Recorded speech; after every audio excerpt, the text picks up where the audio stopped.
Hey guys, welcome back to another episode of Wine and Whispers. We're back in our space. Did you like the salon talk though? It was a nice way to start off the season with some little bit of freshness. something new, a little dabble taste for your eye palette. Your eye palette. Your eye palette, yeah. Gotta be your eye palette. Is that a you want a thing? I'm just making up. That's a phrase we are now using. Okay. Great, thank you so much. Your viewing pleasure. There you go. I like eye palette better. Oh, okay. I'll be honest. All right. So, ma'am. Dami Okay, yes, I'm sorry. That's the song that's stuck in your head, clearly. But I don't know how it got there. Okay. No words. So, I wanted to talk about so there's this thing, right, called emotional safety, right? And when you have emotional safety in any relationship, it doesn't have to be partnership of the kind where it's romantic. Just a relationship in general. Correct. And when you have emotional safety, the vulnerability that's there to be who you are and be free, right? Okay. So, with that, we're going to uncork and unwind. Oh, good. Okay. So, Nikita, Denise, can you recall a time where you realized you didn't have to put on your strong friend, tough girl, I'm fine voice in your relationship?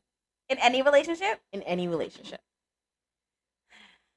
Do I physically remember the moment that it happened? No, but I'm pretty sure there was a moment where you're like, yeah, this is a secure person. I can be completely vulnerable without judgment. Yeah. Okay, so I mean, there's definitely those moments where I sat and I got a friend, an acquaintance, right? Mm-hmm. And I'm just like, yeah, we'll talk, and then all of a sudden, as we're talking, I'm just like, oh, but I feel like I can actually tell you this. I don't have to hold back and monitor what I'm saying, how I'm saying it. I don't have to, black out some things in the conversation. Right. I can just, it's an open letter kind of thing. I can just write you a 4-page letter. I can just write it and call it a day and call it without any problems, right? Okay. I definitely remember those moments. I think I remember them more vividly with friendships than boyfriends, I will say. Those just stick out in my head. But I would also say that in a boyfriend sense, I feel like most of them knew they wasn't serious because none of them ever met my mom, my father, or my aunt. Yeah. So if we was just fucking around and fooling around and you ain't never met my mother, my father, or my aunt, you weren't of importance for me to get to that point. Exactly. So then I was never truly vulnerable with you from jump. Fair enough. Sense? Yeah. Did I answer your question? You did. So it's funny. There are some people who do not need to feel like there's a time and space with a particular person. There's some people who right off the bat they meet the person, they go off their energy. They regurgitate all this stuff. Yes. And I do experience that with some of my clients. The first time they meet me and I'm finding out things and I'm just like, oh, we're going, we're diving in. Deep end. Whereas with I'm not situations like that, or situations with friends and or partners in the past, even with family, right? No, yeah, any relationship. You've come to realize, I can't trust you with this information because I feel like it's not going to be handled correctly. It's going to be told to somebody else in the family. Right. So I'm not beat. I think I knew with some people, like there's people I tell things and I'm like, full candidacy. Is that the word? Mm-hmm. This is yummy. Oh, okay. Sorry. So, you going to tell the good people we're drinking? Oh, we are drinking hot water. Pineapple. I want you to know that I forgot. We're drinking a pineapple cut water. It's delicious. Is it rum tiki pineapple? I don't know. I think it was, you threw it away. I think it made a can. Oh. Okay. I think it's rum tiki pineapple. It could use a smidge more rum. Because it's a little sweet for you. It's a little sweet for me. Yeah. It's good. But yeah, I there were some people where like, okay, I realize I've told you something and I know that I cannot keep that with you anymore, so I will never do that. And there's other people where they've proven themselves to show that, okay, you know what, I can trust you with this information. Speaking of that, I'm going to pick it back. It's a little bit of a sidebar, but it's not a sidebar. I'm ready. So I was watching something. Okay. And Brene Brown, right? Brene Brown. Brene Brown, we know her. She was being interviewed. Was it Oprah?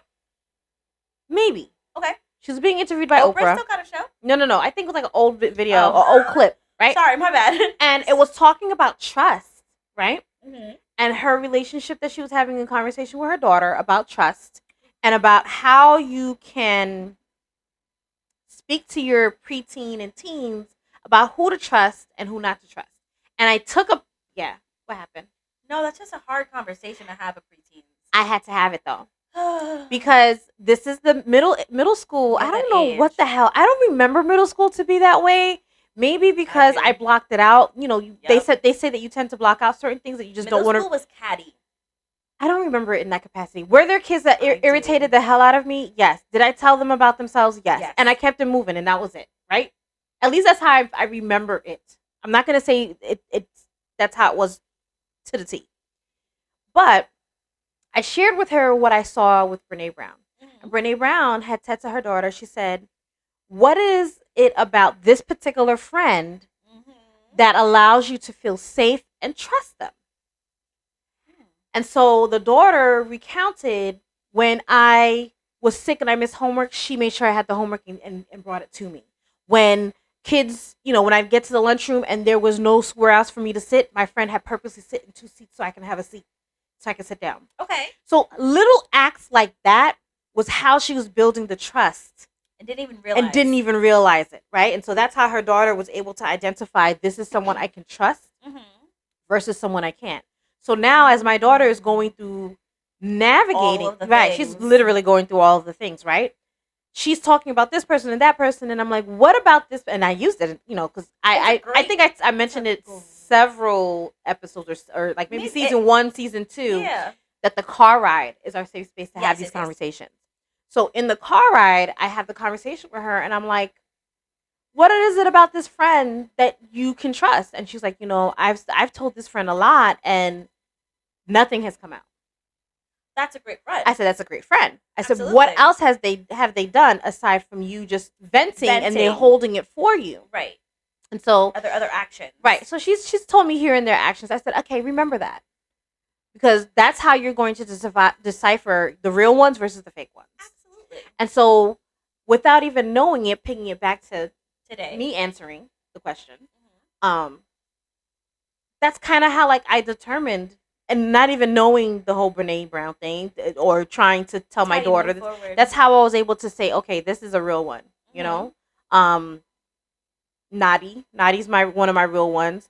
I like her name. Well, that's her abbreviated name. It's her abbreviated name. So Nadi's definitely we clicked. She's an A1. She's an A1. And these are also the same people. Vanessa's another one. These are the same people where I can go months without talking to them. Mm-hmm. And the moment we check in with each other, you pick up there's no beat skipped at all. That's a real one. Yeah. So that was my high school friend and my college friend that I just mentioned. Okay. So yeah, that's, those are the people that when I was going through stuff and was frustrated and annoyed, and there was no judgment passed on what I was saying. It was just okay, how do you need me to show up for you? Literally. Or it's one of those, I love my friends in the sense that it's, how do you need me to show up for you? Whose tires we slash in? Or do you need a getaway car? Those are my real ones. And did you send me that meme? Or did I send you that meme? There's a meme? I sent you the meme where it's you call this friend and you say, girl, and they're like, whose tires were slashing? I don't know, but I'm definitely that one. Ooh, what we doing? What mischief we about to get into? Because I'm ready. So my friend is like that. He's hysterical. We'll be talking, and we will be talking about random nonsense, right? First off, I find it funny because he's not originally my friend. Mm-hmm. He's my husband's friend. And then he's now my friend more than my husband's friend at this point. So we be sitting, we be talking, chilling, chatting, and then I'd be like, yo, and he'd be looking at me and he'd be like, what you about to say? Right, because he knows what I'm about to say is either a little nugget of tea or it's something about, we got to do something about this real quick. And I just appreciate it because he pauses and he stops.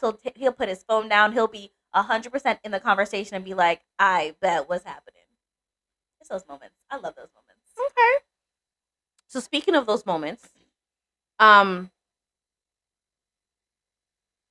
was it like a slow realization, or was it one of those like surprises? And what about it made you feel safe? In general, again, In or general, so unless you have a specific story you want to tell. so I don't. I'm a storyteller, clearly. I don't feel like I don't remember my stories. I remember feelings that go with stories or Okay. people. But I don't remember exactly what the story is. Okay. So let's go back, piggyback off this friend. Mm-hmm. So he was Ibrahim's friend. He wasn't my friend. He's known Ibrahim since college, and I kind of just tagged along. Right. Right. We met each other. You read the coattails, what they say, right? Right. So we met each other because he was introducing me to him as, this is my girlfriend. I want to get your approval. You know, is she down for the cause? So I just remember with him, it was very much, he's an asshole. And I was just like, I don't know if I like this dude. Oh, gosh. Because he was a dick. Like, when I say he's a dick, he's a dick. But then it's like what happened that made you start trusting him. So I remember we used to live close to each other. And I remember I was stranded one day. I didn't have my car with me. I just got off the train and I needed to make it to my second job. And I needed to be there in half an hour. Mm? And I can't walk to my second job in half an hour from where the train was. It would have taken me an hour to get there. Oh, gosh. And my brain wasn't braining, right? Because I could have called a fucking Uber, but my brain wasn't braining. You were panicking. I was in panic mode. So, and Ibrahim wasn't around. I don't know where Ibrahim was, but Ibrahim wasn't around. So I reached out to this boy and I was like, yo, are you home right now? I really need help. And he was like, nah, I'm not home, but what do you need? And I explained the situation. He was like, it was silence. And I was like, fuck, all right. What am I going to do? How am I going to do this? I'm trying to brainstorm. Mm-hmm. Next thing I know, your Uber's going to be there in 3 minutes.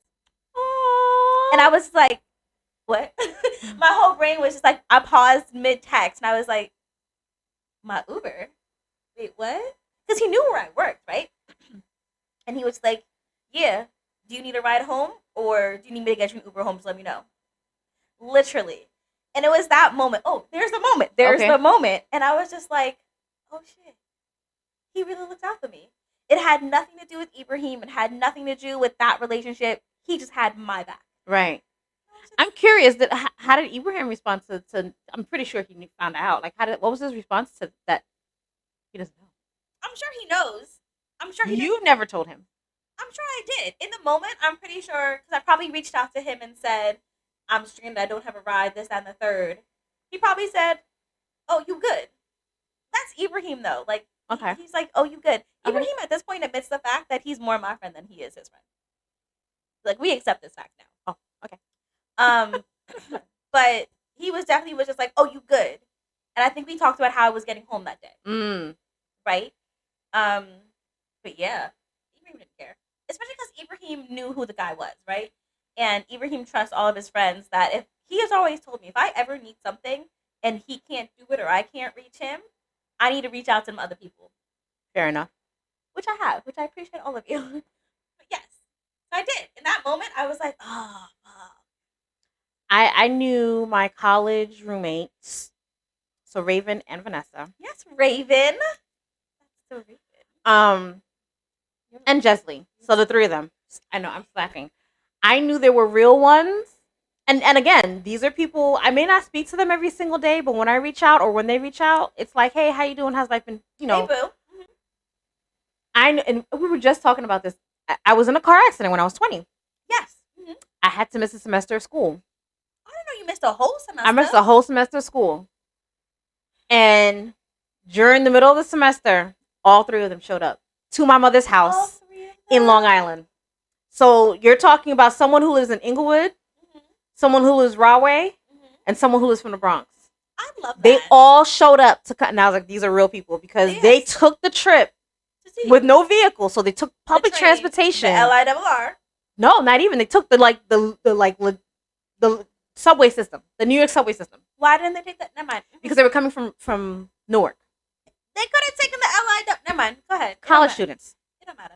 College students. Don't say that because I was a college student. I understand, but at the time we wasn't trying to pay that extra money. We were just trying to get there with what we had. Okay. But either way, I appreciate it. I appreciate y'all too. Because the three of them, they showed up to come see me, and that's when I was like, okay, these are my real ones. They're ride or dies. Yep. It don't matter. You still talk to all three? Yeah. As a matter of fact, Vanessa's trying to plan something for us to hang out. I don't know how that's gonna happen because my schedule's crazy, but we're trying to make right because we're trying to make it happen. Um, I do have this. I still have to send gifts to Raven and Jesley because Do they have kids? they recently had. Well, Raven has older ones, and then Okay. she just had a little ones. I think she's about to be a year. Oh, she had A little one, and then I think Jesley's daughter, son. I can't remember. It's one of them. Sorry. It is daughter or it's son. It's coming up on a year also, and I didn't get a chance to get anything for either of them. Vanessa had twins right after I had Mimi, so literally like months apart. I had Mimi twins. Yeah, I had Mimi in December. She had the twins in March. Oh, literally right after. Oh, yeah, literally right after. Yeah, so when we were both pregnant together, we kept in touch a lot. Yeah, 7. They're both turned 7. I crocheted like how I crocheted this blanket here. I crocheted blankets for them individually. They each had their own blanket. I don't crochet anymore. Had I crocheted, Vanessa, Nadia, no, I can't talk. Vanessa, Jaleesa, Raven would have had a blanket for her daughter, and Jessie would have had a blanket for her son. I need to get back into that space, but life is life. It's hard. Yeah. Because you come home when you're tired. Literally. I came home last night. It was like 10:30 something at night. And then I wake up early to take the kids to school. And it's not even that you're on your feet all day, but it's your brain is thinking all day. Yeah. In a hard capacity because it's in a creative space all day. Yeah. So I understand. Mm-hmm. Okay. So yeah, that's how, for me, showing up. And then, Why are you looking at me? I have multiple moments with you. I've had multiple moments with you. I've had multiple moments with Ray. And I'm just like, okay. And I say it all the time. I was like, you and I must never part. Okay, we can fight. You can go to the other room and come back later. You go to your corner. You go to your corner. I go to my corner. I'll give you 20 minutes to settle yourself and you come back. Not 20. What if I need half an hour? Okay. All right. Thank you. There are definitely multiple moments, right? Yeah. Same thing with Dre. Dre's moment with me was picking you up at the airport. No, well, I planned that one, so that's not really a moment. Okay. When Elijah was getting baptized, he said he wasn't able to make it. He couldn't do it because my sister was living in Atlanta at the time, and I took the flight. Apparently, he took a flight the day before, and I didn't know. How you not know? So wait, you was talking. We were not living together. No, I know, but you was talking to this man. He did not let up anything to let me know. He was MIA for 2 hours minimum. Yeah, I thought he was working. All right. Right? Because I was working on Long Island. He was out here in Jersey, so I didn't think anything of it. I wouldn't have clocked it either. Right? Mm-hmm. And I take the flight down, and... Did he pick you up? No. My sister's like, all right. That was an opportunity. No, this is what he ended up doing. So, I was traveling with my grandmother. Okay. And we went. My sister had the spot that she used to take us. It was really good barbecue. Where in Atlanta? Was it Williams Brothers? Does it still exist? Yes, it does. We're going to Atlanta soon. Okay. Williams Brothers. They have really good barbecue. As a matter of fact, we took Ray there when we did the trip with Ray. Oh, Slutty Vegan? That trip. Yeah, that trip. We stopped by before we went to the airport, got barbecue and food, and then y'all brought home barbecue to New Jersey? That plane must have smelled delicious. And bought the sauce. Yeah. Mm-hmm. Love it. Okay. And we're sitting there at the restaurant, and at the time, my sister's husband at the time, he stepped away, and he came back. When he came back, it's like it didn't my brain didn't register it. Your brain was tweaking. It was glitching hard. Like, wait a minute. He was there because I was like, I would really love that if you could be there, and he couldn't, and he was like, I can't make it. I gotta work. I can't get out of work. Yeah. And I just my brain couldn't register it. Your brain was just like, the points weren't connected. Yeah. It was just like, wait, kept missing the connection. Yeah. So he was there, and I started crying. They got the. You got a video? I don't know if it's a video or a picture. Where that picture is, I don't know. My sister is the one who loves. As a matter of fact, I think I might have the picture in your cloud. Facebook. Oh, but you don't want to be my Facebook friend, so I don't. But I can still stalk your pictures. Now if you're not my friend, privacy. Hey. But yeah, that's how I knew. Okay, he'll show up. Although it came up to be an argument at one point or another. I digress. He's always arguing. That was for you, Sasha. I digress. Did you ugly cry? I did. I Not did did you ugly. ugly cry. It goes because it says, was the moment fear or was it an ugly cry? It was an ugly cry. So I'll be honest. I've cried, right?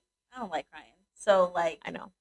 I can tell. my I've business. never asked, but I can tell. My business. Mm. So like I can count on one hand in the past 10 years when I cried. Easily. So you're not one of those people. And I've noticed that looks like me in this case. I don't mean to take away what you're No, going no. to say. You get mad and cry? Yes. So I'll tear up, but I won't let it drop. Because then I'll bite the inside of my mouth. I'll bite my tongue. I'll cough. You're not seeing me cry. No one sees me cry. Like for me, I ain't crying for shit. So I remember I'm a crybaby. I hate crying. I'm such a crybaby. I can tell you vividly the one time that I cried, and I cried in front of people. I was at my job, and I was what, maybe 6 months into this job. April, May, June, July, August. 4 months, 5 months into this job, my grandfather was passing away. And I was on FaceTime with my mom, and she says, "Hey, I'm gonna put you in front of your grandfather. You're gonna have to say your goodbyes." Because he was passing away in the moment. Like he had him going to hospice, but in that moment they thought that they had called the whole family down. My aunt flew down, my mom flew down, my uncle drove to him. They thought that this was the moment. Right. Because you started a new job, you couldn't leave just yet. No. Oh, you didn't care. I did. I didn't. So here I was on. So first off, I was the front desk person on a FaceTime, and now I'm bawling because I'm saying goodbye to my grandfather, one who raised me. I'm saying goodbye to. And so then my mom's like, an hour had passed. He hadn't passed away. So they were like, "Can you make it down here?" I said, "Hell or high water, I'm coming." Mm-hmm. So now I stand up and I'm teary-eyed. I go to my manager and I'm like, "I need to leave and I need to leave now." Right. And she's looking at me. First off, I'm always composed, right? Mm-hmm. In my job, I'm always composed. I'm always smiling. I'm effervescent. Literally. I wasn't today. I wasn't. She looked at me and she was like, "Are you okay?" That's the only thing she asked. I said, "I'm okay, but I need to go now." She said, "Take whatever you need, just leave." Got all my stuff. I was walking towards my car. Had a panic attack because my key for my car had fallen off that day and I didn't even know it.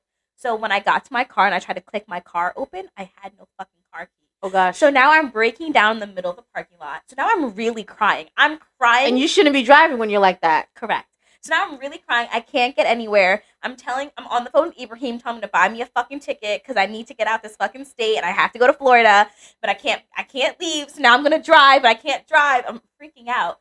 So then my work husband, who I already had one at the time, God bless me, my soul, he drives up because he was outside, and he drives up in his little golf cart and he looks at me and he says, "Where the fuck are you going? You can't drive. Get in the cart. We're going back to your boss. We're going back to your office." And I said, I can't.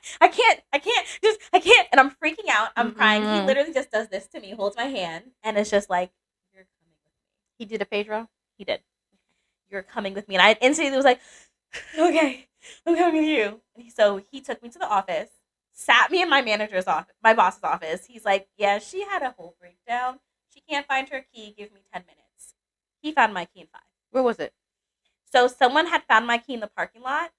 So he went to so there's 4 front desks, like 4 clubhouses at my old job. Oh. He went to every clubhouse and asked each front desk person if they had my key. In a little golf cart. Came back with my key and he said, "Are you okay to drive now?" And I had calmed down at that point. I had wiped my tears away and I said, "Yeah, I'm good. I have a ticket. I'm able to go." He's like, "I'll drive you to your car." That's like one of the. That's a moment. That's a real one right there. A moment. Like, and again, I was just my job 4 or 5 times. When I told you, like, that man now, I still talk to him. He's mad chill. Like, we have conversations. But, like, he was just like, "Okay, no, come on. You can't sit in the middle of the parking lot looking crazy because you look crazy." And I did. And I know I did, but I couldn't stop. You just like, I don't care. And, you know. There was no stopping. I don't know if this ever happened to you. Ever since I was a kid, I don't care how upset I am. And when I say upset, it could be upset like I'm sad, upset like I'm frustrated, upset, whatever it is, upset. Not myself, out of sorts. I don't care who the fuck is around. Especially when my mouth, like I've always been that person, and I'm not saying that it's a good thing that I'm boasting it, but I've always been that person. Once I've passed that tipping point on that tipping point on the scale or the radar, it's hard to get me back down. very hard to get me back down. Oh yeah. And I see it with and I try not to do it with in front of my kids so they don't think that that's how you manage Yes. right. But they do it on their own. I'm so serious. I was like, I have to be in this in between phase of being the old school parent with the new school methods, right? Right. This is millennial parenting now. We're talking about dealing with emotions, Gentle parenting. right? Right. Emotional safety. You thought I was going on deep end, right? I thought I was going on sidebar. No. No, felt that I did. Anywho, I'm glad it was at you and not me. and I have to manage it. And I have to say, okay, and especially with the little one, I have to tell her, take a deep breath, Man. hold your bubble, take a deep breath. She has big emotions. Yeah. For someone who's so small, she's got big emotions. And then the older one, when she's off that tipping point, reining her back in's a little hard. I'm like, hey, I need you to take a deep breath. I say, you know what? Because even I sometimes, if her tipping point's passed and she and I are going at it, my tipping point's gone. And I'm a bigger tipping point. Right. So that's when I you gotta step away. You have those parents that when a gentle parent and the parents that yell, I'm the yelling. And now that she's old enough, I throw a little curse words in there too. She be all right. I told her, I was like, you don't repeat what I say. She curses. I guarantee you. She does. I love you. Okay, great. She curses. She thinks I don't know, but I know. She curses. Oh, they all curse. Oh yeah. Can't hide it from me. Right. You should see her when she sings the songs that has the curses. She goes, yeah. Right. Come on. But yeah, I have to say, take a deep breath. Take a moment. I said, you know what? I'm going to give you 5 minutes to catch yourself. And I'm going to come back. And if you don't catch yourself in that 5 minutes and you still want to go back and forth with me, remember, my stick is bigger than yours. Oh, absolutely. And then I come back and I have this conversation. I said, listen, I wouldn't be cussing and yelling if you just acted right. So that is emotional safety I didn't have as a kid. Not to say that it was anything wrong. My mother did what she did with what she knew. No, but she didn't have it. But she wasn't coming back to me and having these conversations and apologizing. That's why I don't cry. Why? I didn't have that emotional safety. Right. We don't cry. Exactly. So by doing that, for me, that's an emotional safety that I want to provide her, so she knows, okay, grown-ups can't manage their emotions too, but they at least can come back and apologize. Right. And as a child, we understand that you can't understand your emotions as well. And you have so many of them. Right.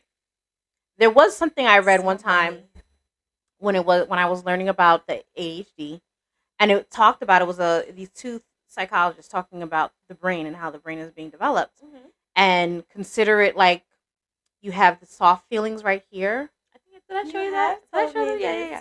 You have the soft feelings right here, like this big alligator, and then this is the emotions that can be regulated, right? That you know how to manage them. They haven't touched yet. So what you have to do sometimes, you got to kind of like put a little hug around the alligator to calm it down. So sometimes I have to tell her, I look at her and I'm like, hey. And she understands. She knows exactly what you're talking about. Right, because we talked about it. She has all these terms. She's been, in behavioral therapy for some time. I'm like, you need to traffic light, kid. Stop. Oh, thank you. I was like, you need to think about it. Move cautiously and then go. Oh, I like that one. Stop, move cautiously, and then go. I like that one a lot, actually. Yeah. I know a lot of people who got to do that. I got to do that shit. Yeah. So right now, with my youngest one, the best that we can do for her is take a deep breath and hold the bubble. Hold the bubble for as long as you can, because by the time you're holding the bubble, you're not thinking about it no more. No, you're too focused on the bubble and holding the bubble. Right. But you got to put her hand just to pace your breathing, your heartbeat. Does she make that face too? You have to. Oh, you have to. Yeah, you're holding the bubble. And when you realize you can't breathe anymore, you let it go. That's a great tool too. It is. But man, those emotions. Kids and their emotions are just so funny just because they can't regulate. They don't know how to move with them. They don't know what to do with them. They just get so confused and confuzzled, and they don't have an outlet sometimes. So then it explodes. Yeah. That's wild.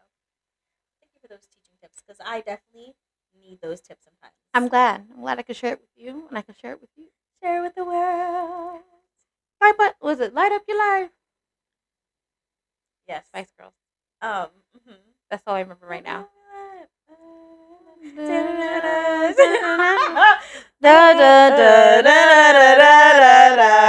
is the words for that song? People in the world, spice up your life. Yep. Everybody and me girls, spice up your life. Ah, shake it to the left, shake it to the right. What is the in between words? I don't know, but I have a question for you. I have maybe an answer for you. Okay. Do you think relationships make vulnerability harder? What? Start over. In relationships that you've had with people, do you think being vulnerable has made it harder or easier on the relationship?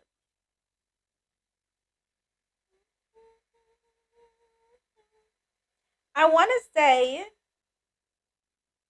overall it makes it easier. Okay. Because you can then communicate with that person. You build trust with that person. You created a safe space for you to be your most authentic self, right? Okay. I will say there are times when you have become your most authentic self with somebody and then they use it against you because they never became their most authentic self. And so now they can use that against you, and so then it becomes a downfall. Okay. Over again, I think 90% of the time it's a beautiful thing. Mm-hmm. And I think that I would hope to say that if you've opened up yourself to be your most authentic self, the person reciprocates and you feel the reciprocation and you feel like you guys are meeting at the same page. But there's always going to be that one little outlier where whether you've experienced it or you know somebody who's experienced it, right, where they became their most authentic self and someone used it against them to slap it in their face, push them down, or to make them feel less than.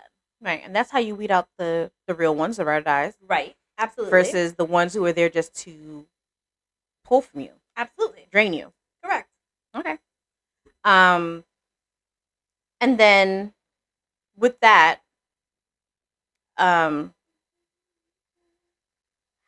does vulnerability or feeling safe change how people show up in a relationship? Yes, absolutely. Because once you start feeling vulnerable and you feel safe, your authentic self comes out. So then the things that you were holding back, the crazies that you weren't letting loose. Oh yeah, like singing and finishing the sentence. I feel like I did that anyway. But yeah, it just all comes out. It just comes loose now. Dancing randomly, singing crazily. Yeah, all those things just comes out now. Absolutely. Because what are you hiding? Now you feel safe enough that you can do all the things that you do behind your closed doors. Right. That you can do now in a closed door with your friend. That sounds so wrong. Open door? Open door. It just sounds wrong no matter which way I think about it. But yes, all of those things now that you were ashamed of, you can now just do happily with the person that you're with. Fair enough. I'm definitely going to sing no matter what, so that ain't it. So I'm going to share some stats about vulnerability and emotional safety. Emotional safety is one of the strongest predictors of long-term relationship satisfaction, which that sounds about right? Because when you're emotionally safe, there is a level of trust that is there. So there's also a level of all the other things that will come to provide you the endorphins and the happiness that you're looking for in a relationship. Makes sense. Okay. It says couples, but I'm going to say people who feel emotionally safe are more likely to resolve conflict constructively and less likely to shut down or escalate, which makes sense. Yes. Why you say, oh? I was reading lyrics. Oh. Yes, but I'm processing. Okay. Which is true, because if I feel emotionally safe, that means I can tell you how I'm feeling without judgment or knowing that there's going to be some type of aggression or whatever repercussions for what I'm saying to you. Exactly. You know that you can be honest. Right. And then secure emotional bonds increase vulnerability, trust. Didn't I just say that? Mm-hmm. Trust and emotional intimacy over time. We know what the stats are going to say before the stats say them. Right. So it says translate for listeners, which is I think is a little funny. Why would you? What did you just say? It said translate for listeners. We don't need to translate for listeners. I don't know. Our listeners are intelligent. Feeling safe equals better communication and deeper love. Now, I'm not opposed to that, because I can say it again. of feeling safe. It's like an Equals equation, right? feeling safe. Right? Exactly. Equals. When you put these two things together, you add them together, your result is going to be this. Okay. So the result of feeling safe Mhm. is when you provide better communication and a deeper sense of love, you'll have more emotional safety. Got it. Okay. Makes sense. All this makes sense to me. Mm-hmm. And when I read deeper love, I'm not looking at it as in a romantic sense. I'm looking at it in a general sense, right? Because you can love your friends. Absolutely, you can love your friends. I used to tell some of my friends I love you before I hung up, or when I finished seeing them, love you. I think I do that now. I got some fun. Now I'm gonna evaluate all my conversations. Okay. Yeah, now I'm gonna look at all my conversations. I know for a fact I do with one of them. If you don't feel like you can do any of the following in any of your relationships, maybe you need to evaluate what your emotional safety looks like. Okay, I'm ready. What are the things? If you want to feel safer being vulnerable, start small, share feelings, not life stories. Oh, like I feel a certain way. Mm-hmm. Not let me tell you this story about what this hoe done did to me. Right. Okay. Watch how your person responds over time. Are they actively listening? Are they being mindful? Are they taking the actions that you mentioned either makes you happy or bothers you? Okay. Right? And then trust patterns, not promises. Again, how do you know this person is someone to trust? What have they shown or done to prove to you? Oh, what Brene Brown said. Right. Okay. Mm-hmm. And if you want to be the person who now provides that for someone, to be that emotional safety space, you want to listen without interrupting. I'm going to add judgment. It doesn't say it there, but I'm going to say judgment. No, yeah, I agree. Validate before offering advice. Kind of like what we said in trauma dumping, right? Oh, is this? Can you accept this? Are you ready? Yeah. Okay. Mm-hmm. And then thank your person for trusting you. Thank your person for. I think I do that. I do that all the time. I apologize and I thank. Oh, like thank you for listening. I appreciate you. I know you could be doing anything else. I know you don't. Yeah. Okay. Well, I mean, I'm probably doing it on the next level where I'm feeling guilty and I'm thanking the person, but just saying thank you. I appreciate you for hearing me out. Being there for me. Thank you for being a friend. All right. This is a very sing-songy episode by accident. It is. By accident. Accident. So yeah, tell us what was your moment. Do you have that person? Can you remember the exact time you remember that you became trustworthy and emotionally safe with that person? That part. Again, it could be a friend, a sibling, a partner, a partner, or like a business partner, a whatever partner. Right. And I was thinking partner as in terms of romantic partner, but I'm thinking business partner. I'm thinking friendship, but sometimes they're not. No, a business partner is not always a friend. That's right. It can become a friend. True, but they're not always friends from jump. Yeah. Mm-hmm. Yep. Yeah, I remember when I became emotionally safe with Nyla. You were business partners, and then you became friends. Yeah. Friendship partner. That's what I was going to say. That's not a word. Okay. Yeah. I had a week where it was slow for me and I couldn't pay her. And she was like, "You'll pay when you pay it." Right. And yeah, because she knows where to find you. And she knows I was going to show up every day because I still need to get my money. Exactly. So. Yeah. So she wasn't stressed. Yeah. I wouldn't have been stressed either. Like, I know where to find you. In the chair next to me. Yeah. Literally. All right. What say you people? Thank you for being a friend. Those are the only words that I know. Do you know the rest of the words? I do, but I have to listen to it with you. See, so you don't. I think I can only sing it when it sings with me. Travel down the road and back again. When your heart is true, no, you're a friend and a confidant. Thank you for being a friend. And if you threw a party, invited everyone you knew, the biggest gift will be for me. And reading something the card is just a thank you for being a friend. I know I messed that up at the end. Don't judge me. Bye. See you later. Bye, Wispies. You get the gist.